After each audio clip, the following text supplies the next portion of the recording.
My name is Anthony Talton, and I was born in 1972. I grew up in Merchantville, New Jersey, and it's a small town, but it seems like everyone kind of knows each other. So I grew up just enjoying playing basketball every day. I went to school at Hinchman Elementary School, right there in Cherry Hill. And quite honestly, the only thing that was a little cumbersome in town was when we were playing sports or playing basketball or walking in the street, the Merchantville Police Department wasn't too kind to African Americans. So other than that slight racist type of atmosphere, we were very good friends with the community, the kids in the community, and we enjoyed ourselves. And we played every day and went to school, came out and played. But it was a close-knit community. Anything that happens, everyone would be together as one, as a community would be. When I was perhaps in second grade, I struggled in the area of reading. And my father gave an incredible suggestion, which I thought was a little beyond my league. He encouraged me to start reading the Bible. I said, but if I can't read the regular words, how can I read the Bible? He said, sound everything out, and I know it's going to happen, and you're going to be able to read well. Needless to say, probably about 6 months in, I began sounding out every single word.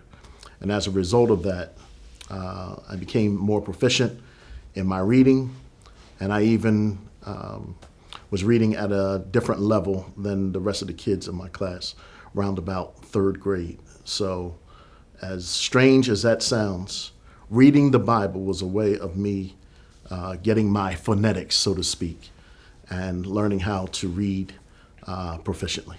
My aunt was already in Haddonfield, Helen Talton. And as a result, that is when I started coming to the high school in Haddonfield. They have already been here, John, and all my other cousins, Malcolm, Ray, and quite a few others. So my family, that was part of my family that was here. My original vision and dream was to be a professional football player. And as a result of that, I did not accomplish that feat, but nonetheless, I think that I am on the path that God desired for me to be on so that I can attain what God desires for me to do. As you grow and as you learn in life, I reprioritized what I desired to do in life. And my life started changing around about 16 years old because I wanted to do whatever I can to help build the kingdom for the God that I serve. And as a result of that, he's allowed me to write a book. And as a result of the written book, my future is to be able to create some film and create little sitcoms where people can get part of the gospel along with some entertainment and some laughter. So I want to go into the TV film industry. One of the things that my father taught me was in all that you do, be kind to people, because they don't have to be kind back to you. And more importantly, be grateful for what God has given you. And he always told me, dress for success. In other words, he said, you don't have to have any money in your pocket, but if you dress like you're a millionaire, you'll begin to think like one. Has it come true?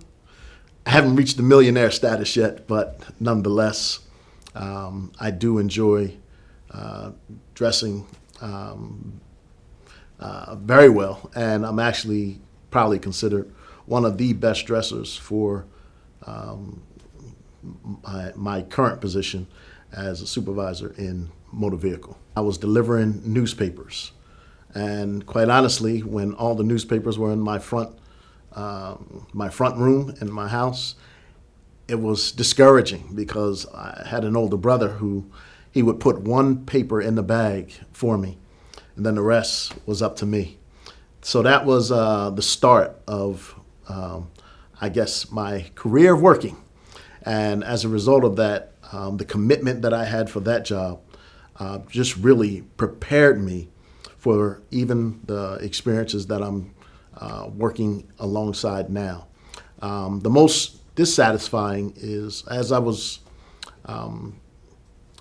trying to be enterprising in my job selection, there was a time that I worked for, I guess it was a furniture company called Levitt's Furniture.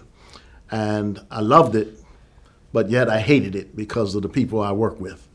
And the people I worked with were jealous because I was the new kid on the block, and I was driving the forklift before many of the other workers that have already been there.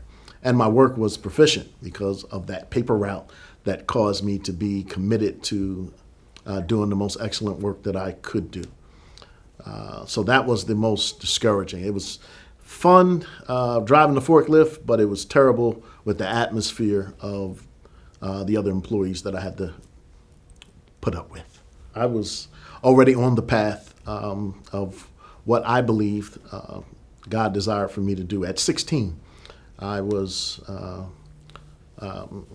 in my backyard, and I was literally preaching to birds. My Saint Bernard, who was the most faithful member I had in my early church, and even every now and then there would be people walking past on the street, see me in my backyard. They probably didn't know what exactly was going on, but I was enjoying myself preaching the Word of God. So by the time I got to graduated high school, I knew that I wanted to go to college, and I knew that I wanted to study theology so that I could teach it. Little did I know I would become a pastor. So I kind of knew that I would be teaching in some capacity, but other than that, I was not sure of the pastor, the call to pastor.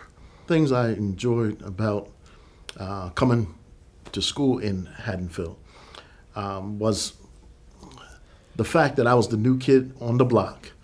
But also what was very interesting is that I was the rival of Haddonfield. I was in Cherry Hill. I was in Brainerd Junior High School. And a lot of our competition was against Haddonfield. So I ran track against Haddonfield. I played basketball against Haddonfield. And fortunately, for my sake, we won every challenge that we had. So it was interesting coming to Haddonfield with what I would consider my arch enemy. And it's just so awesome because we became close friends and we did a lot together with one another. But one of the things I specifically remember is being in chemistry class, junior year, and the coach sent some representatives to us so that we can go to the Penn relays. So that was the most enjoyable moment I remember here in Haddonfield. So the classes were great. The students were awesome. I did not really have a whole lot of issues with the sports arena except my sophomore year in high school when I was playing football. I was actually junior year in high school. I was playing football, and unfortunately, it just didn't work out because I was working hard in practice, scoring touchdowns in practice, and by the time the game came, they put other running backs in instead of me, and I said I can't keep wasting my time, so I had to move on, and that's when I continued to work along with the track and field. My biggest fear growing up was living life and not really having what I would consider a purpose. I've had a lot of friends that have just literally lost their lives doing foolish things, and they were my close friends. In particular, I had an individual who was really considered a very good friend of mine. And I don't know why I attract those who, I'll say, were almost menace to society. I always try to be positive in everything that I do, but we always seem to hang out together. And then in one phone call, somebody let me know that one of my good friends was executed in Camden on top of a roof and spray painted. And it was then that I realized that none of us are exempt from violence. None of us are exempt from negativity. So how can I be as positive and how can I live the way God desires for me to live? My biggest fear today is that the next generation, I struggle with the fact that there's any vision. And it seems like everything has become individualized. And I was always the individual that would care for the well-being of someone else, even above my own needs. But it seems like in the generation in which we live, and I see it every day, it is self-centered. And I'm hoping, even through my ministry, to be able to help change that angle so that we can care for one another once again. Well, I can tell you, it was freshman year. I had an English teacher. I will not share the name.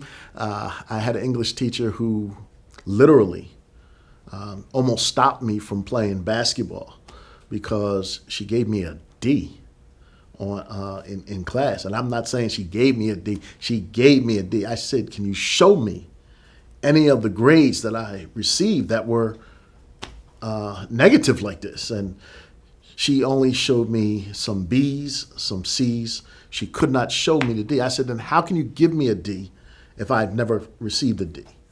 And what that taught me was, number one, don't ever be average.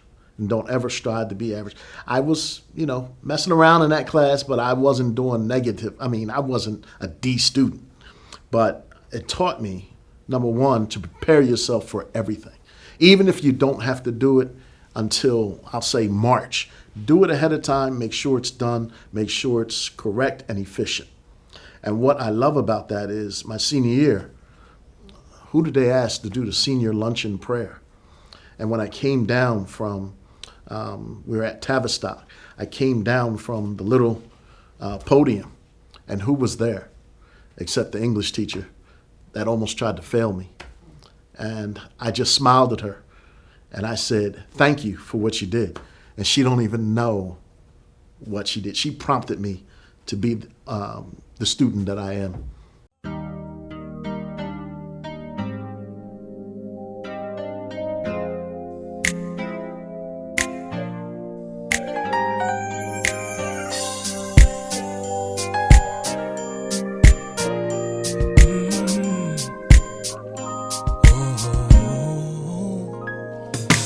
Always be proud of what you've overcome, and always be proud of all the battles you've won, and always be proud of all of your darkest days, the tears you held back when you walked away, and always be proud of your mom and your dad, and whatever affair that they once had.